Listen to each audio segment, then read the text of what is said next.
Hi, congratulations on your new RV. We're really excited for you. Please make sure before you're signing that you bring the following items with you. If you're a cash buyer, please make sure that you bring a cashier's check, no personal checks at time of signing, or you may bring actual cash. If you're a finance customer, please make sure that you bring proof of insurance listing your specific lien holder. If you need that information, please call us ahead of time. Also, make sure that you bring all valid driver's license of all persons that will be listed on the title. If you have a trade that you're trading in with us, please make sure that you bring your 10-day payoff as well as your title and all persons who will be listed on the title of that trade. Arrive 30 minutes early before your appointment time so we can properly inspect your unit, and also make sure that you have the fridge on and running prior to arrival. If you have any questions, please feel free to give us a call at 810-686-0710. Thanks so much. Have a great day. Hello, this is Mike with TradeWinds RV Center, here to congratulate you on your 250 RBS Sprinter. Cool little travel trailer here. I'm here to walk you around it, show you how to use a few things and get the best out of your camping experience. Let's start by talking about a few things that arrive at the campsite. A couple things to think about when parking on your campsite. We'll run your awning out later. I'll show you how to do that. But leave plenty of room for your awning to come out on your campsite.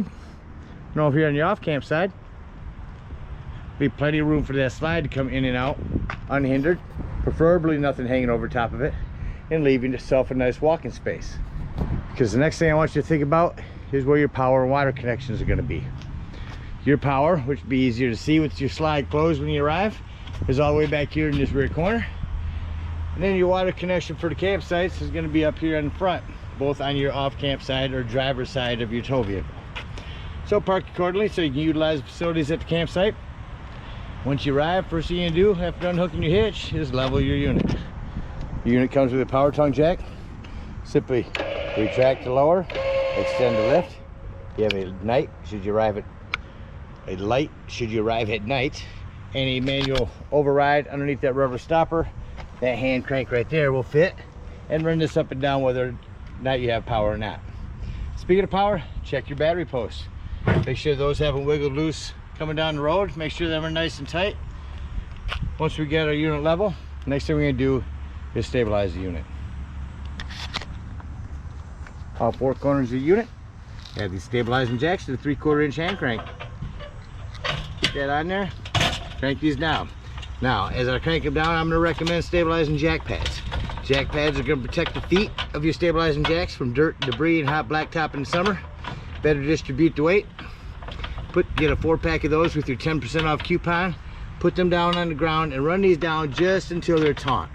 Once you have any type of resistance on your hand crank, go ahead and stop, because remember, these are stabilizing jacks. We already have our unit level. We don't want to change the levelness at all. Can't use a drill gun or an impact driver. I just recommend slowing down when you get to the bottom. Once you got all four of them down, our unit's level and stable, we can hook up our power and water. Again, your power cord's at the rear of the unit here, stores inside your unit. 30 amp cord here, actually stores right back up inside your unit when you're done. When you arrive, grab the plug, pull it all the way out. At the end of that 30 amp cord, you ever need to plug in at home, in your convenience pack is a 30 to 110 adapter. Got our power hooked up, let's hook up our water. Now at campsites, we'll hook up to city water connection. First and foremost, water pressure regulator. This water pressure regulator is going to reduce the water pressure to 40 to 50 psi, protecting the lines in the unit. Hook that up, hook your hose up, but don't turn our hose on yet. Let's find your hot water heater. Coming to the rear by your power cord, it's your hot water heater. All we're going to do at this point, folks, make sure we throw some plumber's tape on there and run that plug in there. Once that's in there nice and tight, you can go ahead and turn on your hose. After your hose has been on for a little while, you can deploy your slide. Now we're level and stable. If you have to, get inside to open up your water lines. Open up your water taps. Once the air is out of your taps and you got a steady flow of water, shut them off, and then you can turn your hot water heater on indoors. There is an on-off electric element right here. The only time you ever want to turn that on out here is if you're hooked up to 110. Otherwise, just turn it on indoors. Hot water heater doesn't seem to be working. A couple reset valves right here. They'll bubble out. Simply press that back in if it's not working, and then your pressure release valve. Now let's say we're going to go camping, boondocking. We're not going to use city water. We're simply going to fill up our fresh water tank. No need for a water pressure regulator here. Simply use a hose, fill that up, wait until that's full. There's a overflow valve right here. Once that's full, other than this overflow valve, also indoors where you check your fresh water level, there's a button indoor. I'll show you that. Once it's full, put your cap back on. Then you'll turn on your water pump. Whenever you want to utilize this water, have your water pump on. Don't turn on your water pump when hooked up to city water. That's already pressurized. All right, let me walk you around the rest of the unit. We got our power and water hooked up. We're ready to camp. There's your pass-through storage area. Stabilizing jack. Again, your water hookups. Your slide. Coming to the rear of your slide. Below your hot water heater is where we're going to dump our wastewaters. Black and gray holding tanks. Rear stabilizing jacks and power. Spare tire with a cover. Here's where you plug in your cable or satellite at the campsites. 110's back here as well. Coming over to your campsite. And out here you have a little outdoor spray port. Access panel to the back of your fridge. There's a flue for your furnace. A couple things, make sure it's not blocked and steer clear of it. If it's running, it does get hot. A vent for your microwave. A couple outdoor speakers. And 110s down here. Going to the front of your unit is your pass-through storage. Your propane does come with a cover. It's a regulator on them. Lefty-loosey to open. Again, check your battery posts, make sure those haven't wiggled loose.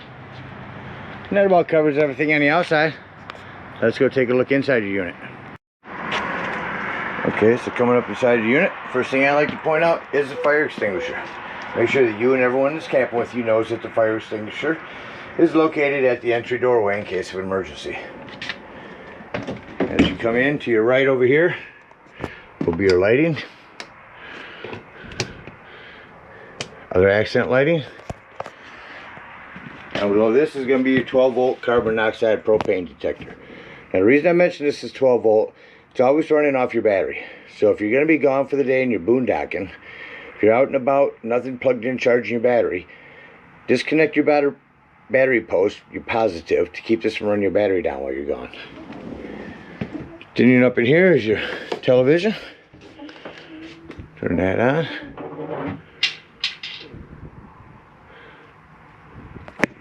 Your remotes will be right down here. Turn TV on. You have to run a digital channel scan to get some channels to come in. TV also. I don't know why they put a screwdriver here, but at night you can lift this up and this will spin around and you can put this TV inside your bedroom. Down below that, your sound system.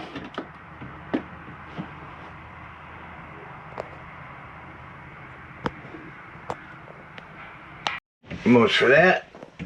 As you plug in your cable, when you run your digital channel scan, make sure that green light is on. Digital channel enhancer. Show you quickly how to turn your sofa into a bed. So your arms snap on. Just remove your arms. Remove your back cushions.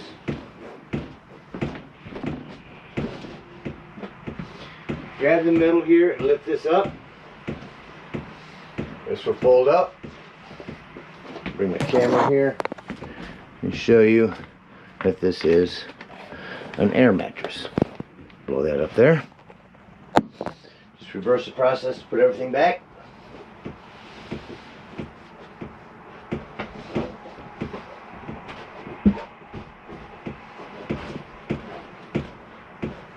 Snap your arms back on.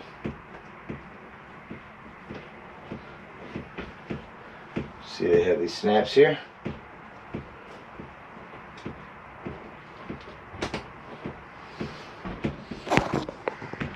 Your table, simply lift that up wiggle it up, and your legs will remove.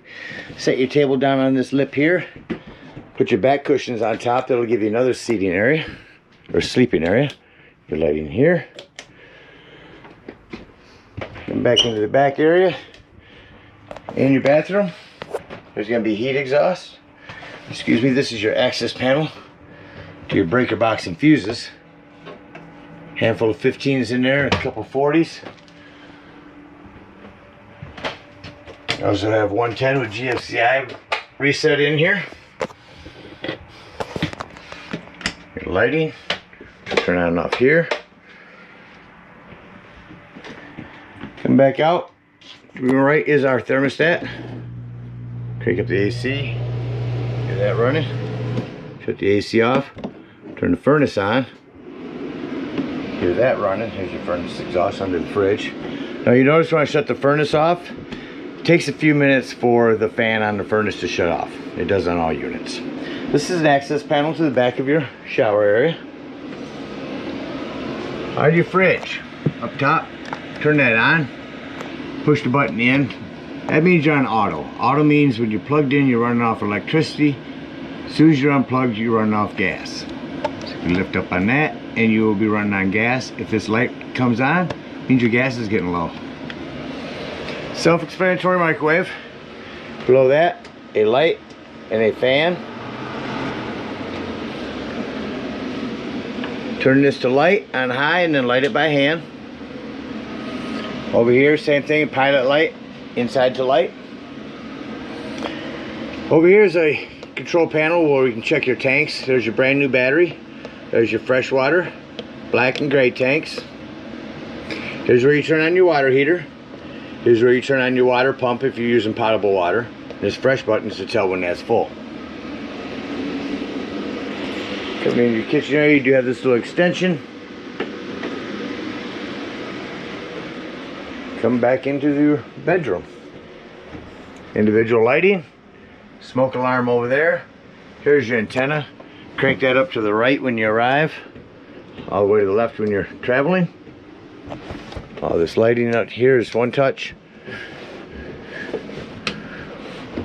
You have 110s up there as well, and of course some storage underneath your bed.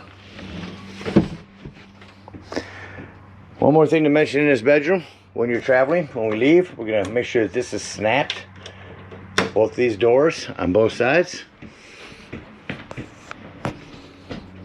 Make sure all doors are closed. That about covers everything in the inside. Let's act like we're leaving the campsite and close the unit up. I like to start by shutting my lighting off.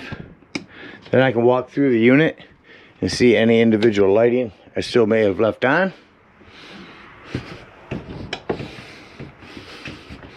There's net control by our main control panel.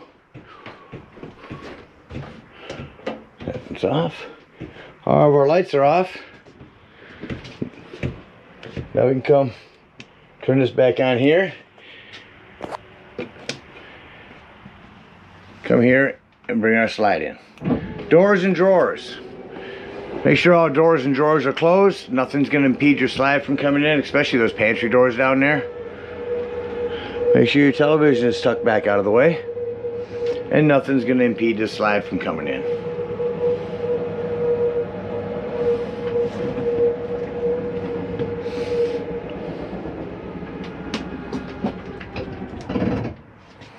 Slides in. Make sure all lights are off. Exit the unit. These steps, you just fold them twice. Once. And grab your handle here. Twice. Lock and deadbolt your exterior door. At this time, bring up all stabilizing jacks.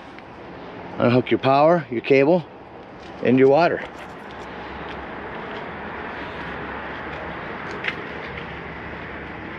We come around to our hot water heater.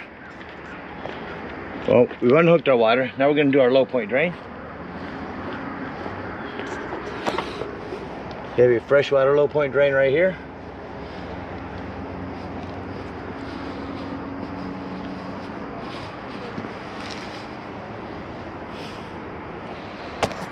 Drain. Come to your hot water heater.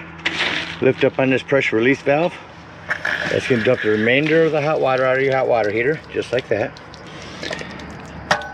Push that back down or your door won't close. Then you can pull your drain plug. Hook up your hitch and head on up to the dump station. Now park accordingly. Your dump is going to be all the way at the rear on your driver's side of your tow vehicle. When you arrive, you got 10-foot hose, comes with your convenience pack. Hook that up. First handle we're going to pull is that right handle, the one they've written black on it. Now after that sounds like it's no longer draining, go ahead and close that handle. Pull this gray handle. After that one's no longer draining, go ahead and pull this last galley tank. After that's all done, them last gray tanks and galley tanks are going to be cleaner waters. That's going to clean your sewage hose out for you.